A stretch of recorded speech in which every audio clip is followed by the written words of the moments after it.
Hey folks, this is Abel James, and thanks so much for tuning in to Fat Burning Man, where we help you look, feel, and perform at your very best. When was the last time you doodled, just for fun? There are many surprising benefits to getting your creative juices flowing, and today we're back with one of my very favorite people to talk to on earth, Dr. Srini Pillay. Srini is what you might call a professional dabbler. He's not only assistant professor of psychiatry at Harvard Medical School and CEO of NeuroBusiness Group, but also an award-winning author and musician. And he has a great deal to teach us about how to be the best versions of ourselves. We'll get to that in just a minute. But before we get to the show, if you listened to the last episode of Fat Burning Man with Tommy Whitaker on this show, you heard about his journey losing over 100 pounds with almost no exercise after he read The Wild Diet. But in the weeks since then, he joined us in the Fat Burning Tribe, our online community, and a lot of you have been writing in asking how he's doing. So here's the official update. Tommy just reached his new goal and has dropped a total of 120 pounds and counting. So that means that he has now dropped more weight than his 13-year-old son weighs. His son weighs about 118 pounds, and he posted a picture in the Fat Burning Tribe Facebook group that we're going to share on the blog as well, of him next to his son. And also, when you look at that next to his before picture, it is just crazy to see the transformation, and it makes me so happy that Tommy gets it, and also that the family is involved. That's so important. So if you're just listening to the audio version of this show, make sure you check out all of the pictures and the video at fatburningman.com or the YouTube channel so you can see what Tommy looks like and some of the crazy pictures. Also on social media, you can check out Abel James. The easiest place to find everything is fatburningman.com, and you can find pretty much everything we've got for free. But you can also find our premium programs. And number one, I want to thank you, Tommy, for sharing your story and your journey with us. And by the way, Kurt from the ABC show, we text back and forth all the time, and he says he's very proud of you, Tommy. But if you out there, number two, would like to join us online and have some good peeps to hang out with who are rooting for you, have a positive influence over your eating decisions, your lifestyle decisions, and also are there 24/7 to help you reach your goals, then check this out. We're upgrading things on the back end. So we're only doing this $1 deal, joined for $1 for a little bit longer. But if you come in the next couple of weeks, then all you have to do is go to fatburningtribe.com and you can join us and get your first month for just $1. So make sure you do that from any device. Just go to fatburningtribe.com and you can get the best of our meal plans as well as our online community and coaching platform that we're building out and gamifying and doing some really cool stuff with that I can't say too much about right now, but we'll be able to soon. Then check out fatburningtribe.com. Be sure to get in soon if you're ready to rock. All you have to do is head on over to fatburningtribe.com. Now, on this show with Srini, you're about to learn how fitness makes you a better musician. I know it sounds crazy, but it's true. The importance of daydreaming, how the brain is part of the Internet of Things, why a smarty pants like Srini spends his time belting it out like Ella Fitzgerald, and so very much more. Let's go hang out with Srini. All right, folks, Dr. Srini Pillay graduated at the top of his class in medical school in South Africa and has been dazzling minds ever since.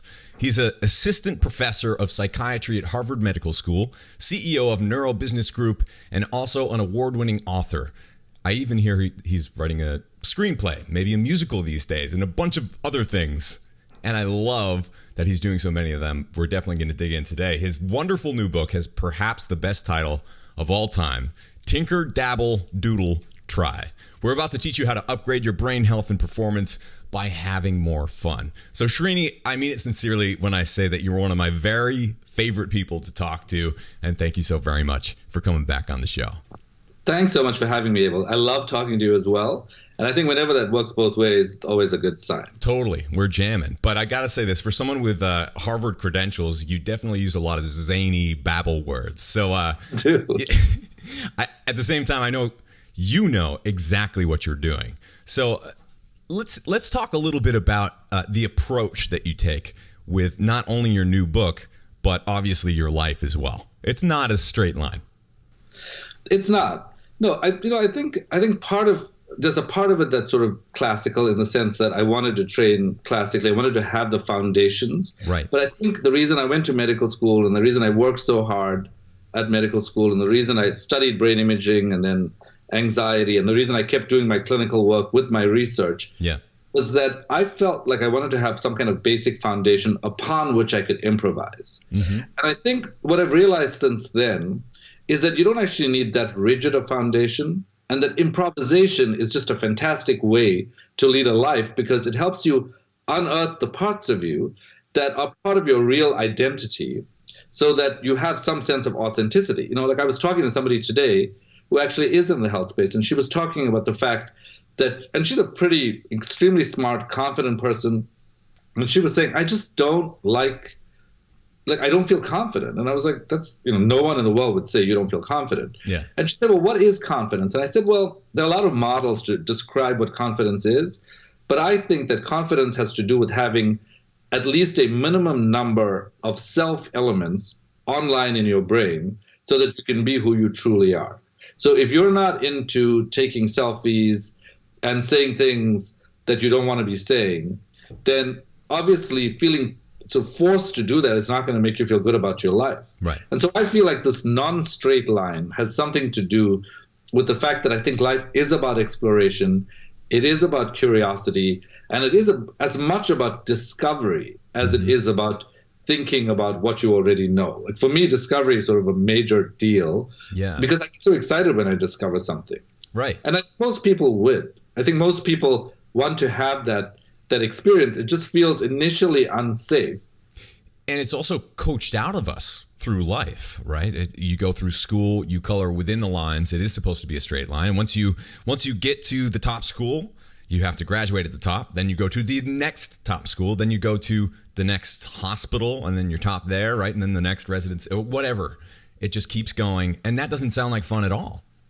Well, I have to say, there was always a mischievous intention in me in doing all of these kinds of formal... No way.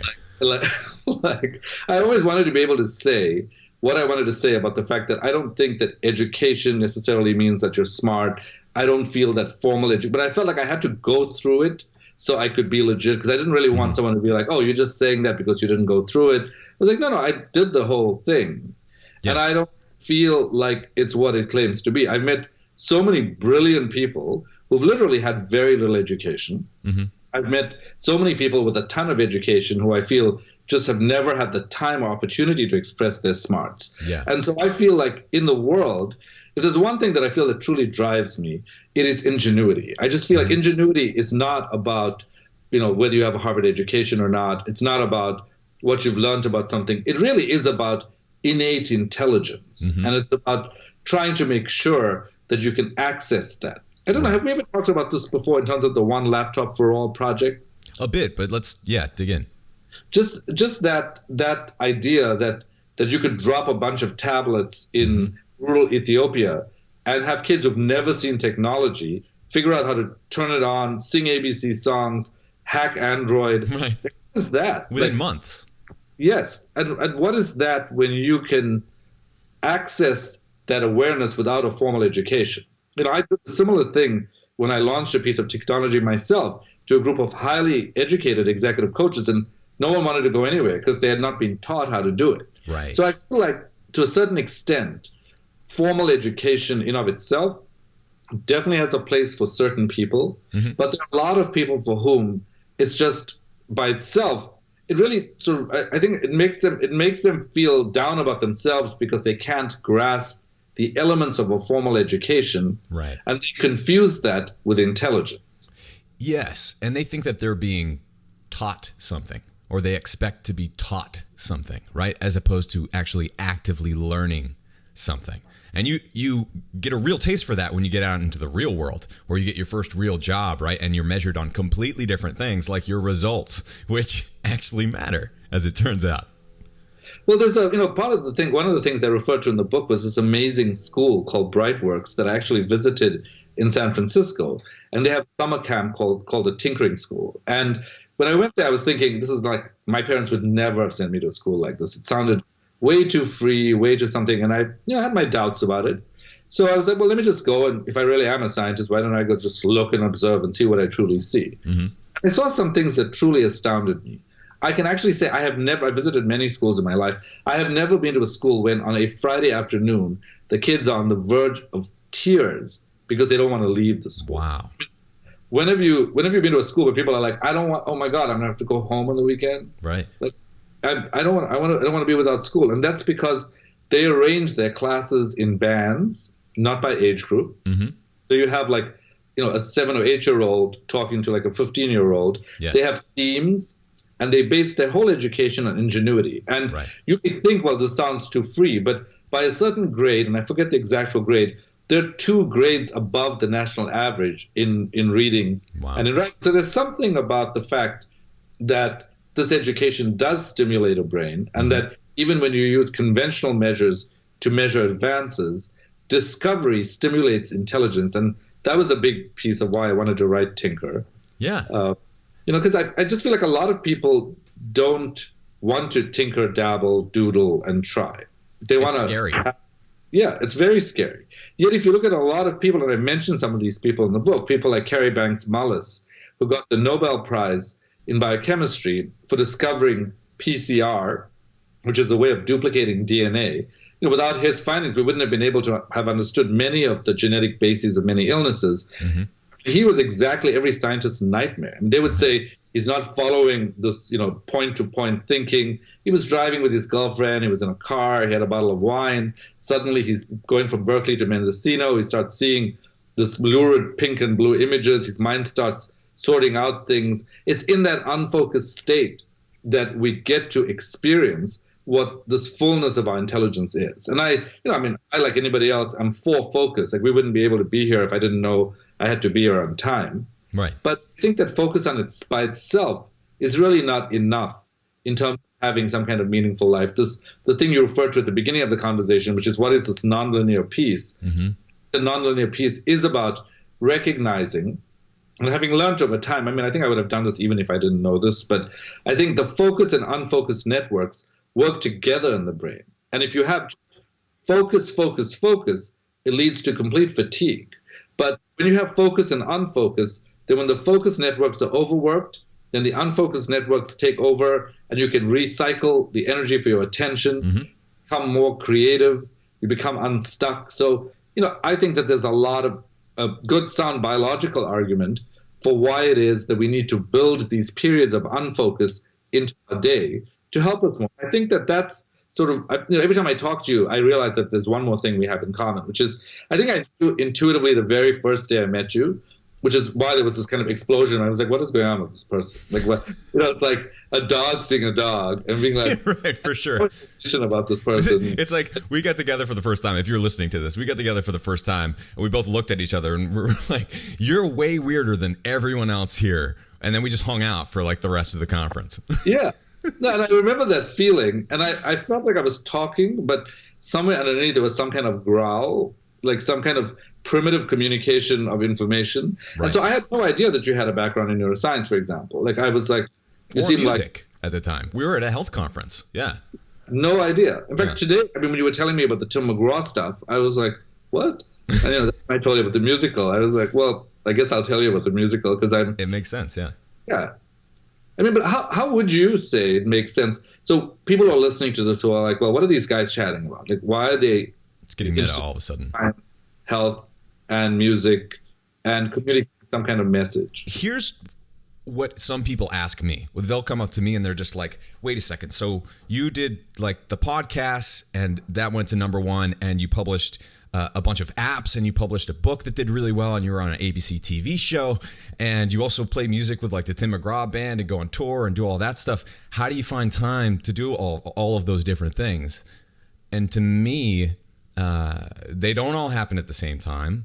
On a daily basis, you might be doing a little bit of any of them, but for the most part, I see those as exactly the same thing. Like you aren't, for a Harvard MD, I guess you could, or professor at Harvard, that could be the only thing that you do. You just never go out of your house. You study all the time. Maybe you publish a little research, and then you teach some classes every once in a while. Or you could see the fact that you're there, which is, you've made it, you've been at the top for a while, and then you get bored of it. So you go and do something else. And that's what I do as well. But I see when I go from one place to the next, like most people don't know that I started up this podcast when I stopped playing live shows, because I realized that live shows were limited to where I was at the time. And digital is exponential. It could go anywhere. And so I took all that energy that I was focusing on playing live shows and promoting live shows and performing and setting up and breaking down and that whole thing. And then I applied it to trying to learn how it works on the internet digitally, and use that energy to learn spoken word as if it were music and could convey emotion that way. And you understand how that works, right? Like the more that you connect your brain, the more that you strengthen those connections, the more holistic of a being you are that could take skills from one place and apply them to another. Completely. And you can hear this in people. I was actually doing a corporate workshop yesterday, sort of working with an international multilateral that is, a nonprofit working with people in poverty-stricken countries. And everybody there sort of gets recruited in a particular way. They're very deep thinkers. Mm-hmm. And so when you go there, the first thing is like, these are regular people sitting in the room. Then literally in that same growl-like thing, you can hear that they're saying normal words, but the energy behind those words are completely different because they've allowed themselves to explore these different dimensions of their thought processes. And as an example, I gave them an example of a supervisor I once had who was sort of like 75, 80. Her name was Anne Alonzo, and we used to call her Yoda. I mean, she was sort of like very funky. She was a very, so I went, and she would say very normal things. Like I went to her office once. She was a psychotherapy supervisor, and I went to her office, and I was like, Anne, how are you doing? She goes, oh, Srini, nice to see you. I'm like, what? This happened? What? And she goes, you're surprised? I'm like, Anne, I don't know what is going on right now. Did I say something unusual? And I said, forget about it. Let's just go into the room. So I go into her office, and before she sits down, she slowly turns around. She goes, oh, look, it's the ice cream man. And I was like, my mind is blown. I have no idea what is going on. I am not smoking anything. I am not drinking anything. Right. You don't have to. Your presence is making my mind go somewhere else. And so that's another example where it's like what you were saying about, like when you speak, I didn't know this about your musicality, but I can hear that in your voice and what you're communicating and what's getting projected to the world. So I think this kind of complexity, I honestly believe that people would lead much happier lives if they could connect with this complexity in themselves. Not necessarily everyone's like doing what they're told or what they're supposed to do, or they're rebelling completely in some way that doesn't make them feel connected to themselves. What if we just calmed down a little bit and then said, okay, I'm going to figure out different ways to express myself. Mm-hmm. Like it fascinates me what you're saying about, like I don't think I would have known that you were that aware of, obviously now it makes sense, but that I felt like it was a secret in my head that I knew that when you spoke, I knew there was something musical, and I was trying to understand. I'm going to send you my first book because that's what my first book was about. It was like basically the thesis that I wrote at Dartmouth, which is about music in the brain, looking at where music came from an evolutionary perspective, because it doesn't make any sense. There's no clear adaptive function, right? But it's everywhere, and it clearly affects us. And then also looking into how musical training affects the brain and changes it. This is back in 2006. It was a meta-analysis back then. There's been a lot more work since then. Some of it is in your book, and maybe this is a good time to talk about the example that you give. And his name, the restaurateur and musician, was Jonathan Waxman, right? Yes. Yeah. Could we talk about his story? Because I think this is a great example of the squishy thing that we're talking about. Yeah. I mean, so Jonathan Waxman, it was funny. Actually, I wrote him in after I wrote someone else in. I had written someone else in and went to his restaurant and tasted his food afterwards. And I was like, oh my God, I hate this food. Like, I can't write this person into the food. And so I met with Dorothy Hamilton, who unfortunately died recently in a freak accident. She was the head of the International Culinary Center in New York. And I sat with her and I said, Dorothy, I just went to this famous person's restaurant and the food was terrible. Reading like amazing reviews of this food. And I sort of wanted to like it. Everything about it sounded perfect. And so I was like, no, let me go eat the food. And I went and ate the food and I was like, this is terrible. And so she said, no, the food is terrible. And I said, then why is everybody in the world going sort of gaga over it? And she said, because somebody started the trend and that's how it goes. Yeah. And I said, can you suggest someone? So she asked me about the kind of food I liked and Jonathan Waxman came up and she said, well, he is a real trendsetter. And so we talked about him and, I got to learn about it, read a lot about him and I've eaten at his places. He was somebody who brought sort of the whole idea of fresh California cuisine to the East Coast. He opened up a place called Jams. In fact, there is a place called Jams still now. It's not the identical place. And he's got a couple other places in New York. Barbudo is one of them. But he's, and I'm not personally connected to him, so I'm not advertising for him. But there's something about his ingenuity in saying, I found this type of cuisine and I want to show the rest of the world what it is. Mm-hmm. And he brings it here. He charges a lot, but he focuses on the food so that the food is sort of out of this world delicious. He makes the most famous of all things, roast chicken. Yeah. And something about the crispiness of the skin and the quality of the chicken. And all along, he does this after, when he first left school, he joined a band, he dropped out, the band broke up. And he always had this love of music, but he could never really attend to it consciously. Sure. So when he started this new food thing, he became very famous very quickly, did extremely well, and then all of a sudden it stopped doing well, and he had this slump in his life. And for most other people, they would be like, well, I guess I've lost it. I'm not going to do it. But he never lost it. He came back into the world, started making this food. But the thing is that, to me, that's so exciting about it is that he's opened up his newest place in Nashville, which is kind of mind-blowing that I was like, I'm sure he's aware of this, but it gave me goosebumps to think that the love of music was still in him all that time. Mm-hmm. And that love of music persevered, that his food went up and down. And it made me wonder, was part of the down the fact that the music was not there? That there was something he was denying in his own consciousness about the importance of music centrally in his own life. That happened to me when I first started this podcast, Fat Burning Man. It was, a pretty dramatic departure. It appeared from what I was doing, but to me, it's me in front of a microphone. Once again, I'm just not holding a guitar for this one, and I'm not using as many cheap jokes for the crowds who are drunk. I read rooftop bars and clubs and weddings and that sort of thing.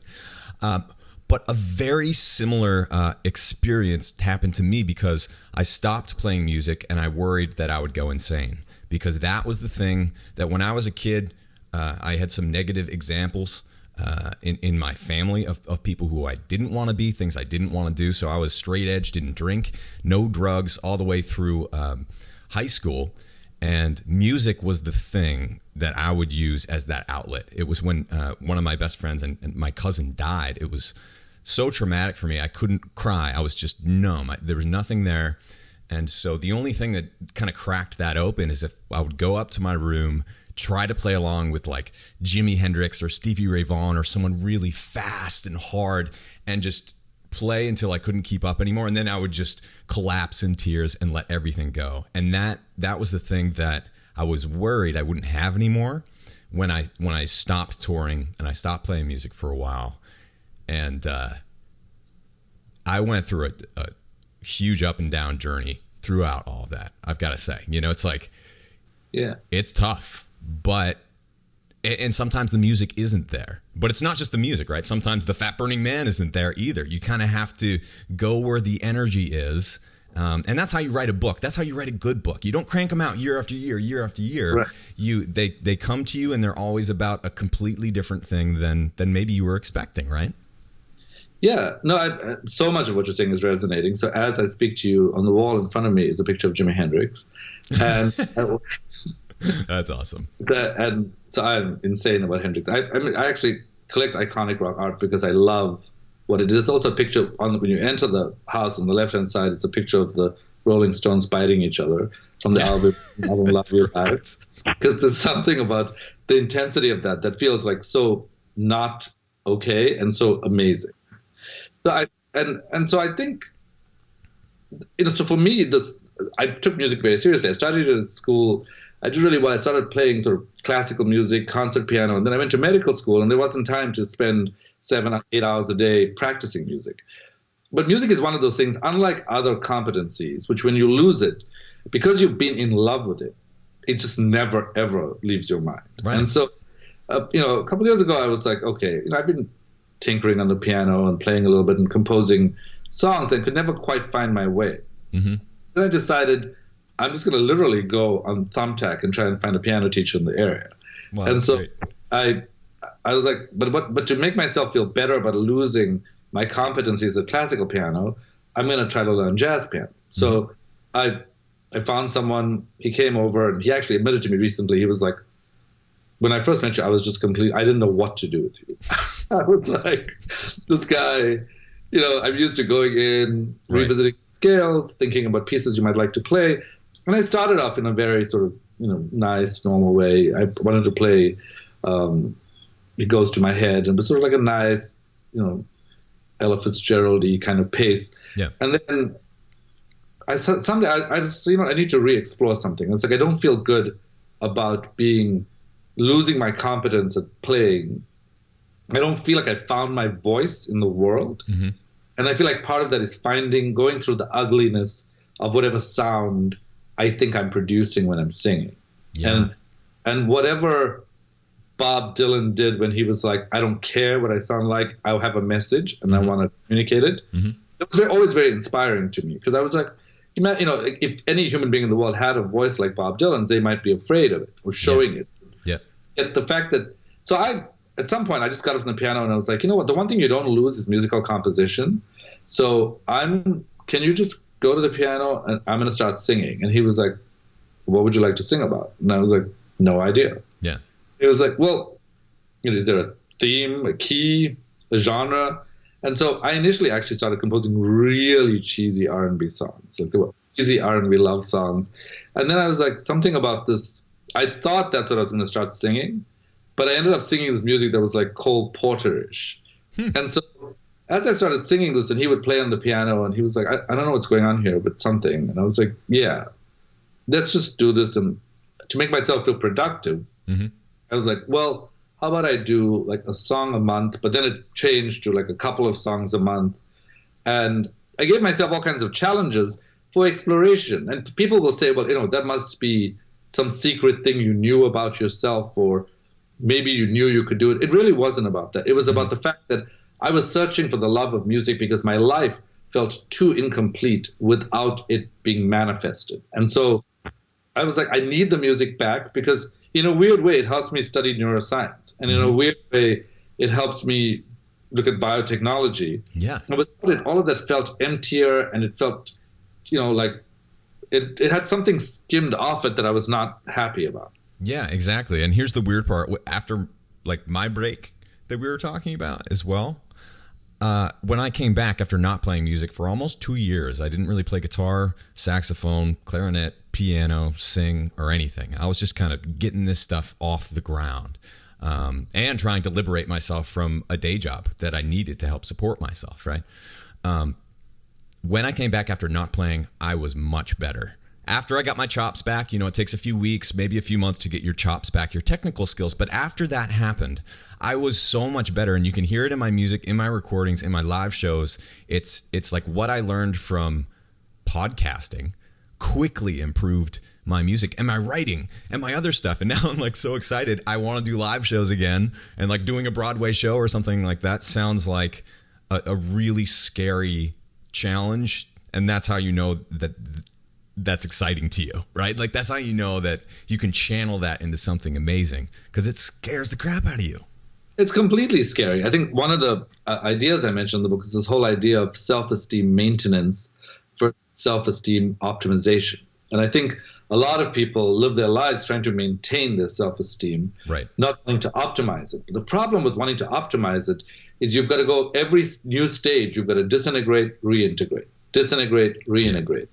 And, sometimes I would have, you go in a place in yourself when you're singing music that you're singing, you go to incredibly emotional places and you really feel like you're disintegrating. You're like, what is going on here? Yeah. But then you're like, okay, wait a minute. Like, you've got to break that down to rebuild something in a different way. And you're never going to rebuild it if you don't break it down. Mm-hmm. And so I think that if we can hold ourselves to that, there was a published psychiatrist and a psychologist who talks about this. He said he had a theory called the theory of positive disintegration. And what he's described was that gifted people in general, and I think this applies to the entire population, are willing to disintegrate repeatedly. They don't just something and then stay at a plateau. They're like, okay, what's the new thing? And how am I going to manage this? And then they fall apart in some way. Yeah. But for them, falling apart is more like the fun of taking the puzzle and then just mixing it up in a box. Yeah. And starting to put together a new puzzle. It's a different attitude about disintegration. It's not like, oh my God, I dropped this glass and it's in a million pieces. The metaphor in the heads of someone who's willing to be disintegrated is like a box of puzzle pieces. And I feel like, my theory, I think I've always said this to you, you live, you die, you do something in between. It's important to be able to feel like you have the permission to choose another puzzle. And it may be more difficult, but it's more exciting. Right. Actually, there was a tangential thought I had while you were speaking, and you were saying your music got that much better. It occurred to me in terms of health. Recently, so I read the audiobook for my book.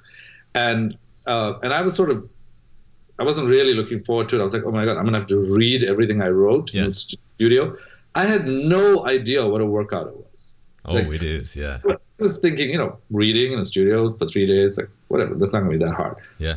My God, I was so happy that I was more fit than I've been in the past. Right. Because I don't think I would have been able to breathe, stand, stop. And so I feel like the musicality that you're talking about must in part be due to your own fitness regimen. That when you train yourself cardiovascularly, you breathe differently. And so you're more lax with your body.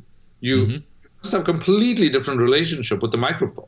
Yeah, I became a great runner, I believe, because I was better at breathing than other people were because I played the clarinet. From a young age, I learned how to do that. I learned how to hold my breath, breathe from the right place. I noticed that a lot of other people, especially running fast, I was running the mile in middle school at like sub 6 minutes. So a lot of the other kids would start hyperventilating or something like that. And I knew that was my secret weapon at the time, but it didn't last because I have short, stubby legs. But but if you think about it, though, isn't that all like breathing is so connected to the brainstem? The brainstem is always communicating to the cortex. Like we may seem like we're talking about a million different things, but I think part of the message, from my perspective, is to really remind people that they can invite themselves to a different experience of their own lives. To play, to doodle, to have a little fun. Yeah, because without the fun, what's the point? Right. One thing that it took me a long time to get here, but I realized that if I just try to appeal to my 8-year-old self for a small portion of the day goes really well. Because that's before puberty for the most part. It's before you have all the bad ideas that come up. It's more just like the innocent, playful things, the things that you would create. And when I was a kid, this will amuse some people. Maybe I can even pull up some of the tapes of this. But I used to make radio shows on my little tape player with my brothers and my friends. We put them out and the family would listen to them. We'd listen to them at school and people would laugh. It was just like Monty Python, Ren and Stimpy type stuff. And lo and behold, look at what I do now as my day job, right? As a whole business that now other people have jobs.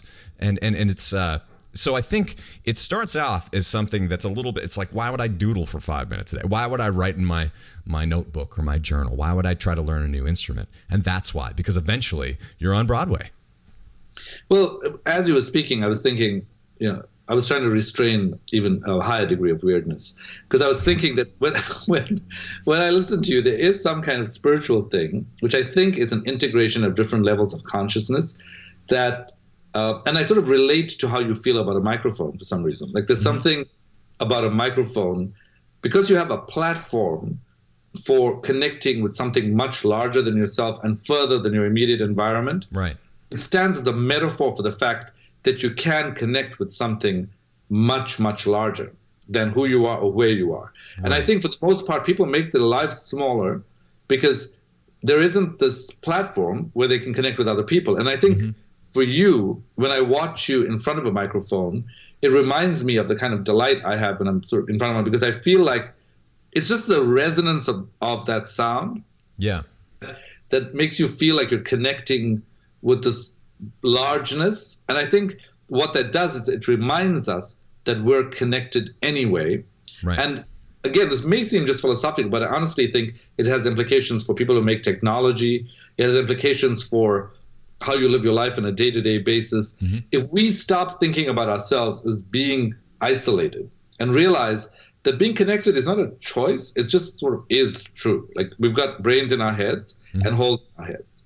And so because of eyes and ears and nose and mouth, our brains are connected to other people. You know, in one of the studies in the book, I pointed out this fantastic study, I think. It was done between people in France and in India, where they had someone in France think the words like hola, that got communicated wirelessly through their computer to somebody in India who was hearing the words and wasn't hearing the words, was receiving this thought through electricity wirelessly and was able to predict it without seeing the person or hearing the word, suggesting that we can be connected across huge distances. The reason you and I can talk is partly because we are already connected and we are using a device to connect us. Yeah. So if we were not connected, there's no way we would be able to talk to each other. Right. And so what that says is, if you start to think of the brain as part of the Internet of Things, that we have electricity running through the brain, the way it does through our devices, it changes the way I think you design technology. It changes the way in which you interact with the world. And it changes your self-concept, because you realize all the time that you think you're limited to your body, but actually, if you're connected across space with some person, your identity is more than just yourself. It is the whole world. And you mentioned also in your book predictive anticipatory activity, which as a scientist, I would love to hear you comment on. Just to explain briefly and blow people's minds. Yeah. Well, so I think for me, one of the most exciting, so it's because it's in the same realm of phenomena. The fact that often the brain knows before you intend to do something what it's going to do, because your life creates ideas, memories, thoughts, and these assimilate, and they assimilate into an intention. And so when you actually have an intention, you think that's when the whole process started. But the brain has actually predicted this before that, and the intention has been registered in your brain. So when you have an intention, what you're actually saying is, I'm going to tell you what my brain has already decided, not what is about to happen based on what you just thought, which means that it pays to be attentive not only to what we intend, but to what precedes that intention. So I think, if you take a personal example, really, at some level, I think, as you know, I'm sort of there's something in me that's sort of very disciplined and something in me that's wild and crazy. And I feel like when I think about, I've been trying to think about this more deeply with my trainer, even like while I'm working out, I'll be like for the longest time, for example, it occurred to me that I just do not even think about my body ever.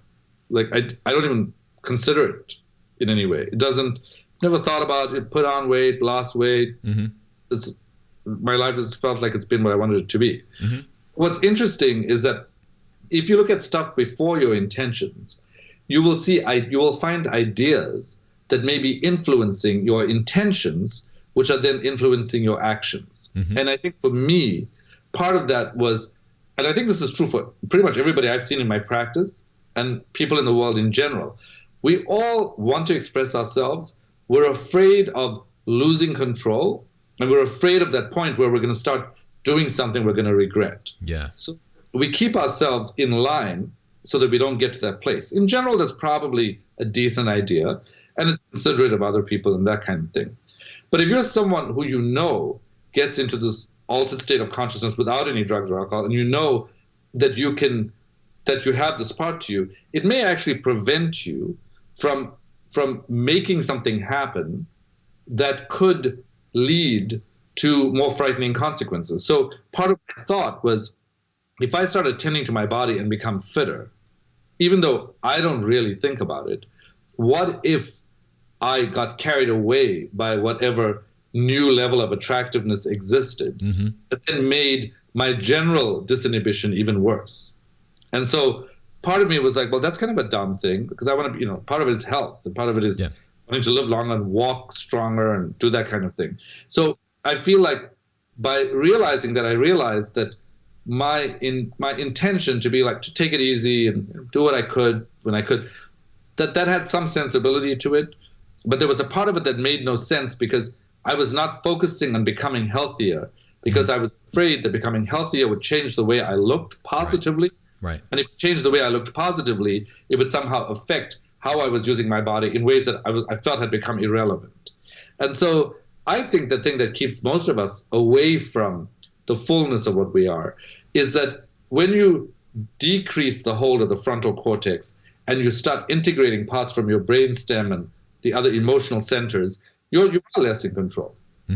Everybody loves Jimi Hendrix, but they're also afraid of Jimi Hendrix. So they're like, I don't die. Everybody loves the creativity of Steve Jobs, but they're also like, what did he do that he also died so early? Like everybody. So we're all afraid of it. Nobody wants to do that. So we hold on to some level of inhibition.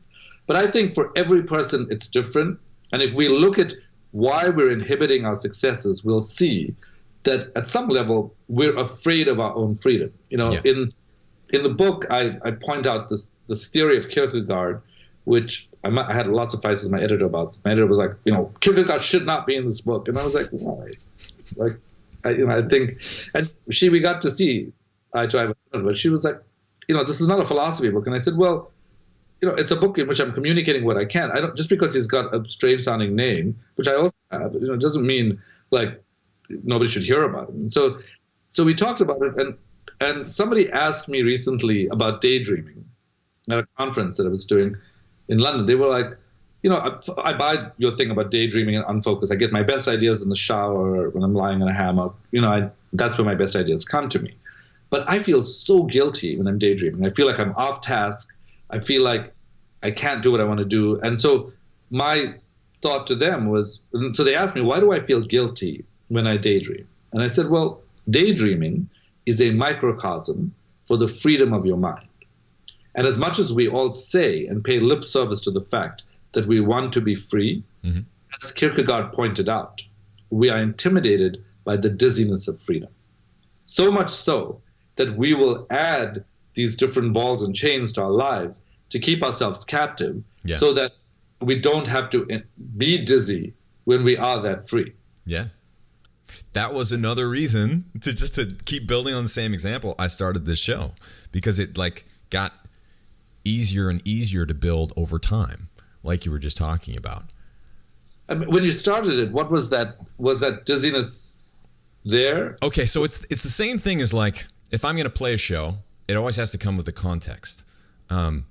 Like if someone told you to write a paper, and that was all they told you, it'd be really hard to write that paper. But if they said, you have to write a paper about a Chevrolet, then it's like, all right, got it. I can go, you're going. But so in a similar way, if I just had a podcast and it was like, here's Abel and somebody, and I interviewed people and I'm like, so what do you want to talk about? It would be a weird show. And obviously you could set it up in a different way or whatever. But if it's like, this is a show about being better, whatever that means to you, like, let's talk about that and we'll loop it into health. But this is why this exists. That's the jumping point of the conversation. And if you give yourself that one little thing, that jump off point, that one bit of like making it a specific, tangible jumping off point, then you can just run with it. Absolutely. I think that's sort of how I proceed in this world of freedom. I don't feel like I'm, because people often confuse flying with falling, and that's why they don't even try to fly metaphorically in their lives. Yeah. But I think if you give yourself a couple of anchors, a part of what I love about the brain science piece is that it gives me an anchor of understanding as I proceed. And I find as I sort of move through my life, I'm a bit more attentive to the people I surround myself by, because I don't really want to be surrounded by judgmental people. I get we're judgmental. I mean, I'm a psychiatrist, so I love judgmental people too. So it's sort of I get it and I understand it. Yeah. But for my personal life, I feel like I want to be surrounded by people who I feel recognize that I, like them, I'm struggling and dealing with life, trying to find this greater degree of freedom, intimidated by it. Sometimes I overstep the mark. Mm-hmm. So that amongst my friends, we have a really, I think, cool understanding that we are all going to overstep the mark at some point. Yes. The next day, nobody ever talks about it. Like, nobody mentions it. We used to first be like, what happened last night? Why did you say that? Why did that happen? Now people do whatever they want, and the next day we just feel more integrated because we know we can trust that there's not some kind of slippery slope into some conventional idea of something, but that everybody is struggling at some level, and that everybody oversteps the mark at some level. Mm-hmm. So I feel like that's the permission people are looking for. Right. I can't say I've overcome it. I mean, I definitely do that with like one too many martinis. I'm sort of in another zone. Sure. I think without martinis, there's something about my consciousness that can be sort of scary to me and to others in a certain way. Because I think I feel very loving towards people at baseline. I mean, my friends tease about it. They're like, when you get drunk, you become more loving, which is crazy. Because for some reason, people I'm closest to, my friends get more angry. Yeah, right. And so I'm like, well, be angry, I'll be loving. Like, that's what you need to express it. Right. Like, so. But I was going to say, you raise a good point too. Being around like-minded people, I think, makes it much easier to create things without boundaries. If you're just by yourself and it's like, I guess I could just doodle, and that does give yourself permission. That might work for some people, but I think what would work even better for most is whatever outlet you choose. If it's music, like start a band or join a group where people are playing. Same thing with like comedy writing, or even like your friends. You have a fun night out, just write a couple stories the next morning about it. You know, like try to have a history of that. When we were in touring bands, we almost always kept a touring history just so we would remember these little nuggets of gold that would be memories forever. So it doesn't have to be big. You don't have to write a book or create a composition. It's just like you need to play a little bit. And having friends around who are doing the same thing, I think opens you up, because then you're creating something together. You're not like personally making something yourself. That's always going to be tied back to you, right? People get too stuck in the ego that way. So I love that. So part of the thing about collaboration is selfish on my part. I actually feel better when I'm collaborating. And I think I learned this lesson first when I was in high school. I was a competitive athlete sprinting, and I loved winning my individual races, but there was nothing like winning a relay. Nothing. Like winning a relay and strategizing, because people are then not happy for you, they're happy with you. Right. So you just celebrate with a bunch of people who are like all super jazzed that you've won something together. Yes. And so I love that feeling. I mean, there are people who don't necessarily love that feeling, but I really love that feeling of knowing that I'm sitting with somebody and they're not like, good job, congratulations, that's great. They're like, dude, we did it. Like, how do we do it? Like, I don't know how we did it, but we did it. Yeah. And you feel that connection that we were talking about earlier. It's another microcosm where you get to exalt in the fact that when you're connected in the right way, something amazing can happen. In my last year of high school, so I was raised in a place where there were, in South Africa, where there were like house masters, and so I was the house captain. And my brother had won the event, the athletic event, 5 years before me. So it was like very emotional for me. I was like, the house captain after him, I want to win this. And we had to win the last event, and it was a relay. And so I had a good team. And I was like, okay, we stand a chance. We actually had one person who was a real sort of threat because he was a South African champion. And I was sort of like, we have to figure out where to go. I was strategizing where to put people. And my house master comes up to me and he's like, I'm going to ask you to do something and I'm not going to tell you what to do. And I go, yeah. And he goes, well, there's someone who's in your class who's feeling really sad that he's never run in an athletic event.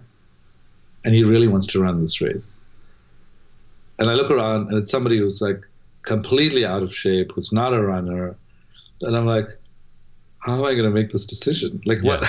I want to win this event. Everyone in my house wants to win this event. But here's like a person, and there was no right or wrong about it. But I eventually talked to the guys, and they were like, one of them wasn't feeling completely in top shape. And so he said, let him run. I mean, the likelihood that we're going to win this is very low now, but yeah. we'll figure it out. Yeah. So I decided that wasn't going to be the case. And the way that I changed it around was I was going to end because I was the fastest runner on our team. But I decided to run second, and I put him first. So, he handed the baton to me last. Right. So but everybody else put their slowest runner second. Mm-hmm. So I could overtake all of them and give it to my team first, and we won. And Wow. that winning that event, which was sort of like unbelievable. It all had to do with strategy, but it also had to do with heart. And he was overjoyed. He had never run in his life before. And he was like, what? I won. That's amazing.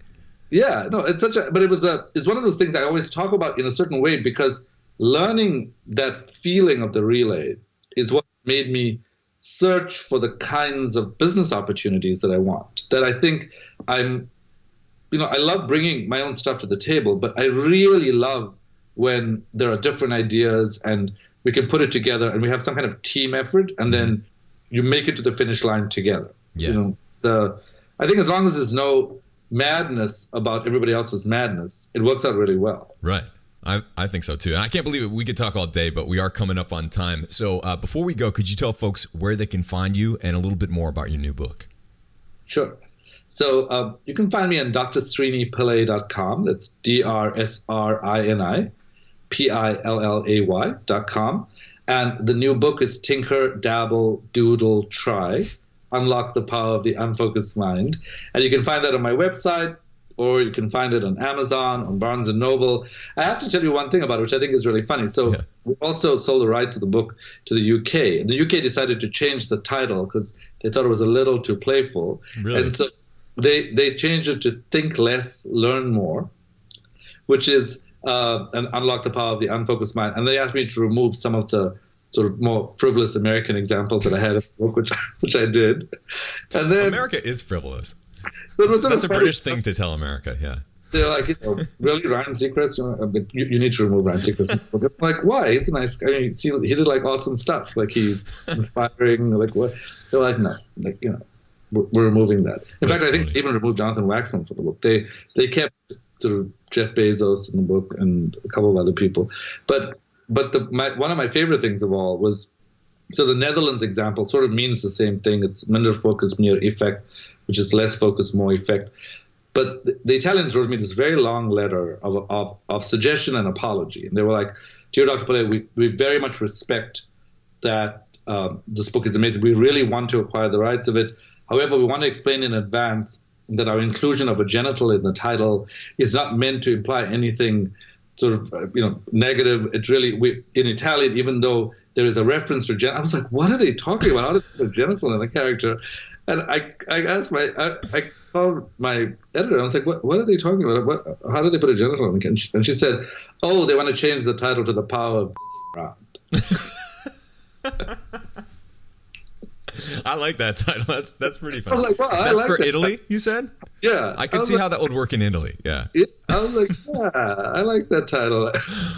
Oh, man, that's funny. So this is a prime example. You're even playing with your book. You're playing with it in different forms, putting it out there in different ways, and I think everyone can learn from that.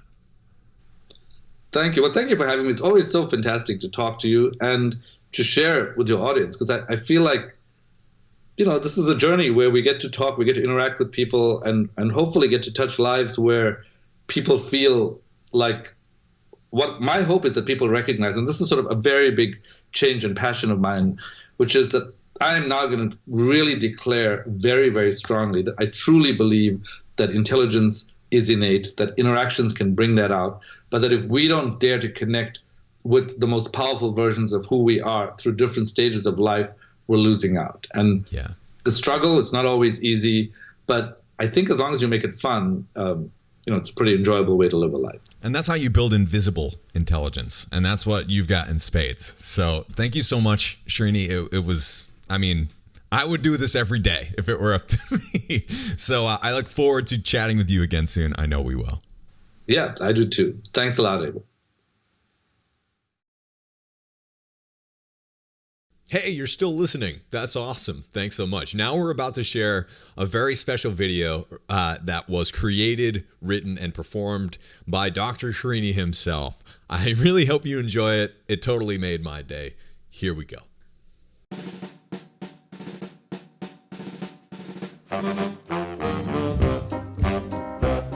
When I feel down and frustrated, and the world makes me feel jaded, 'cause I can't ever feel sated, and the end is never near. When I'm caught up in distractions, and I'm stuck in chain reactions, 'cause I feel no satisfaction, and I'm afraid that I am lost. I say to my mama, what should I now do? I say to my mama, what should I now do? Hey! Take it out, doodle, take it out, doodle, try. Take it out, doodle, take it out, doodle, take it out, doodle, try. When my mind's fixated, and the fear has not abated, I might never ever make it, and my world comes tumbling down. When I hunker down and focus, and I know that it feels bogus, I just feel so weird and hopeless if I can't get anything done. I say to my mama, what should I now do?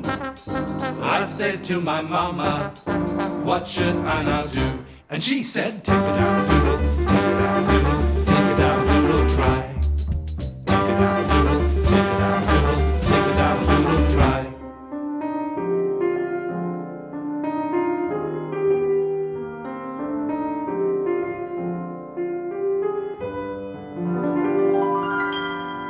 In the end, all that matters is that you try. In the end, all that matters is the self-high. Authenticity is your compass, and unfocused is your gift.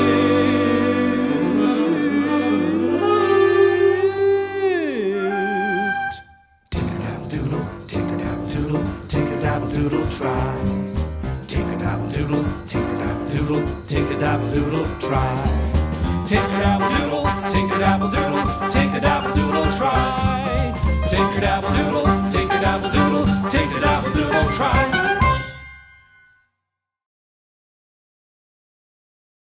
Thanks again for listening to Fat Burning Man. Don't forget, before you go, check out fatburningtribe.com. If you have a question for me that you want answered about how to improve your performance, what to eat for dinner, how to drop fat quickly, how to improve your overall health, or anything else, we answer all of your questions there. So quickly, you can get the first month for just $1 for a limited time.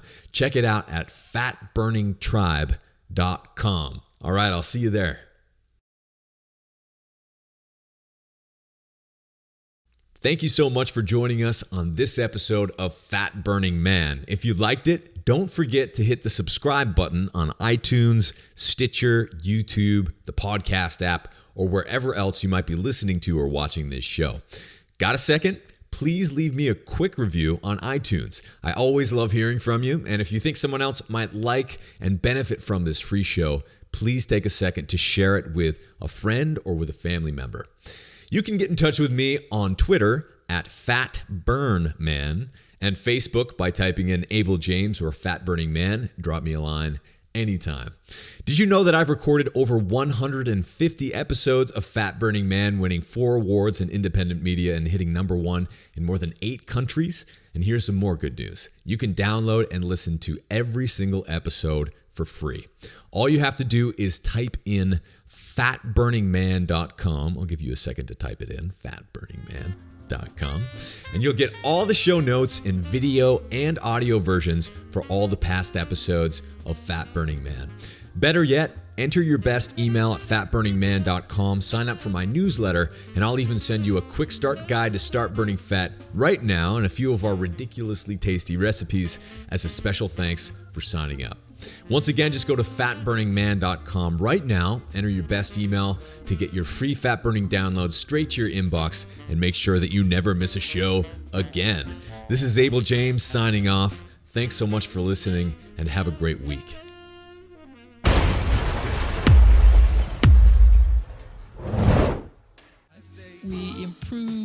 their fatigue, we improve their gait, improve their function. And we confirmed before we started that, yes, they had progressive MS. We've done that in study after study after study. And in the clinics,